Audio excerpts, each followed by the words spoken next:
I think, I mean, if we need to set a standard for ourselves in this kind of format, where we have an open company where we make decisions in front of the camera for the audience, in front of the audience, then the best inspiration is definitely Casey Neistat. I know the amount of work that he puts in, but maybe get there, right? It can even start with us placing the camera in the meeting room. Why not? Like, what if we give unedited experience for the customers?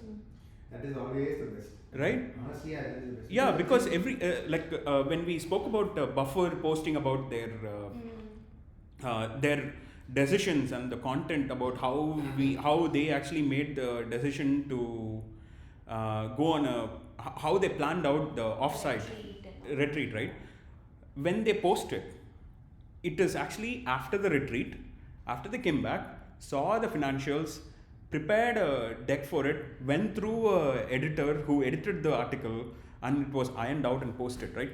Now, this is amazing because this is an open company initiative that they're doing. But what adds even more value on top of it is that how a person like a CFO evaluated that this budget is the right budget. Where was the adjustment made? What was the proposal before? Why was the thing cut down or increased in certain areas, right? That is valuable to make, to help people make even bigger decisions, because that is what will happen in a meeting room or inside a company. Also, unfiltered content is basically the real content, right? Like, yeah. If you're going to target YouTube, we should be like Reddit.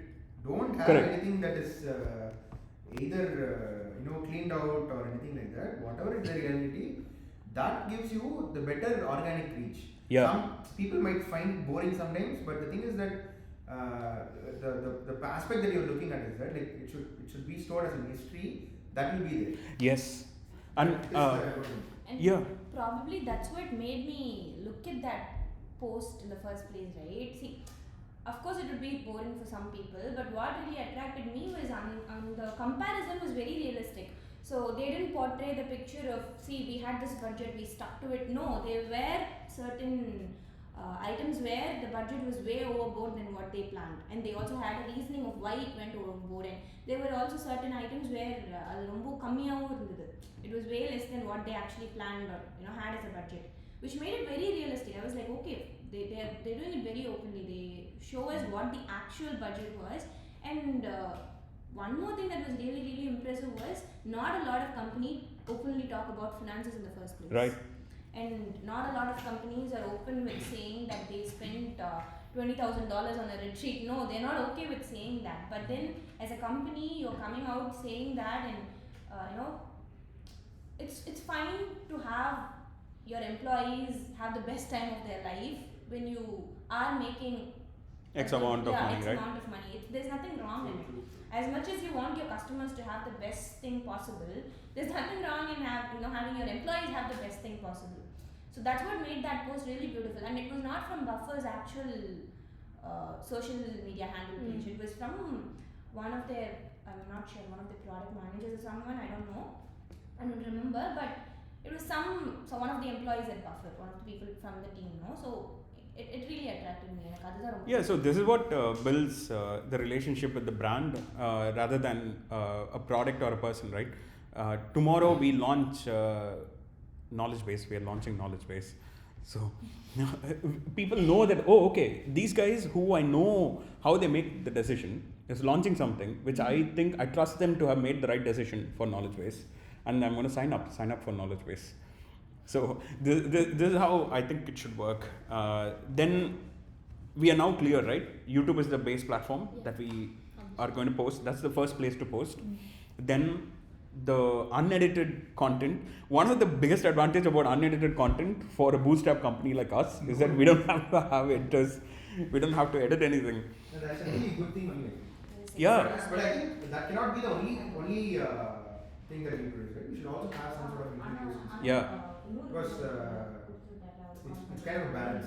Right. Because we don't want to listen to the same thing that we speak about. So we might also have external knowledge coming in. Yeah. So yeah. Absolutely. And I mean, there is this vlogger, travel vlogger in YouTube called Backpacker Kumar, right? Yeah. I love that guy's content. He is very lean. Like, he does not have any overheads. He carries one GoPro with multiple batteries probably, one backpack, which is not more than 7 kilos, and he travels for 45 days to 50 days in a region of the world, not country or anything, in a So region. it goes in packs. Yes, Multiple places. there is a guy called Backpacker Kumar, Okay. and the most important part is he sets a budget saying 1,50,000 is the budget for this trip, and he tries to stick to that budget. And he, for the first time in the entire YouTube history, this guy gave me a chance to hear how the coldest place on earth is, how Antarctica sounds like, right? There was no grand music saying, "Oh, I reached Antarctica, guys," and all this shit, right? Like, it's very straightforward, and the sound of penguin, how it actually is. The reality. Yeah, when you walk in the iceberg, what is the sound of the air? That gets captured, right? One suggestion I would have for him is to carry a binaural microphone so that it actually resonates. But that guy is amazing. What if we do the same thing here? What goes on inside a company? And the unique place that we are at is that we don't come, I mean, no offense, but we don't come with zero experience and then acquire the knowledge from blog posts about how to run a company, right? We actually figured out things for the past 10 years, and we understand how to run a profitable business rather than a product or a company, right? So I think that will add a lot of value to new founders or even older founders, right? Okay, then platform is decided, content type is decided. Next up, we'll post our first content, which could be this. Yeah. Oh, we're already doing it. Yeah. Then I think the Yeah, production. we are. Yeah. We are the content. I think the most important thing next comes is, even if we don't edit it, how can we actually provide the best script experience people can get? Which is, can we do a spatial audio recording? How do we get there? I mean, honestly, my take would be like, we'll incrementally go, right? Like, Yes. so figure out the proper, pipeline for posting videos. Once you figure it out, get the proper camera. Yes. Get the proper audio. Yeah. Probably once the audio is set, okay, we are finally, having a really good audio. Incrementally change, what we can tweak from the audio. Yeah. So we can always fall back to a better one. Yes. So in case if spatial audio is not working out for the location we are in or for the content that we are preparing, because when I talk, someone might be talking from the back, so that also should be audible. And the time we can always fall back to a better one. Absolutely. That way we can. Absolutely. But here's my brain's thinking of where we should get at, right? That's like we should be in a place to shoot the highest resolution 8K videos.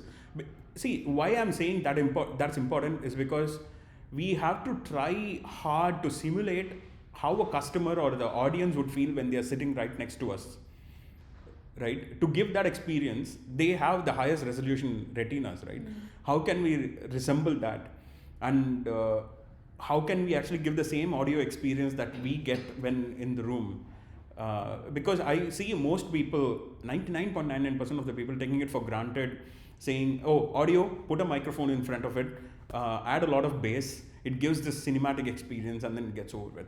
No, now we have technology like AirPods. We have every damn in-ear headphones which provide spatial audio sort of experience, 360 audio, whatever they may call. How can we actually take advantage of it, right? That will add a lot of value to the customer, and this is why I want to call it the content experience, not marketing or content on the whole, right? That should be the case. That will happen automatically if Yeah, this is good, no? yeah. Like what Varun was mentioning. Imagine one day Red camera in front of us. Let's not go there. Let's definitely not go there. Nikon acquired Red, you know that. Yeah, the biggest use, right? Yeah. Because going there is very easy, but going there meaningfully is the biggest problem. Yeah.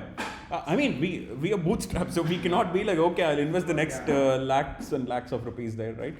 So Okay, I'm excited for this. So what is the other next step? I think the last portion of the recording that we did after the phone charged, we just have to post it and see how that works. Okay, we'll try. Which YouTube channel is going to? Script. You need to Sure. Yeah. I'll open one for feature. We already have. My thinking is, what if we build a new one? Script is the company which builds FeatureOS.